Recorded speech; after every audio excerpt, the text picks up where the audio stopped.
How to make a call with CaptionMate using your computer. Go to www.captionmate.com. Press Log In. To log in, enter your email address and password. If you cannot remember your password, press Reset Password. For ease of use, press Remember Me before continuing. Now you can initiate a call from your call history screen or the dial pad. For this training, we will dial a number from the dial pad. First, enter the number you want to dial, then press the call button. It is important to understand that your computer is not a telephonic device.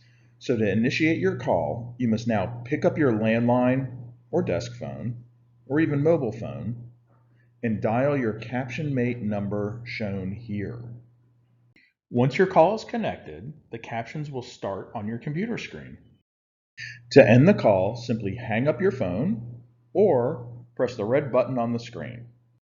To review the transcript of the conversation, go to the History tab and click on the T icon.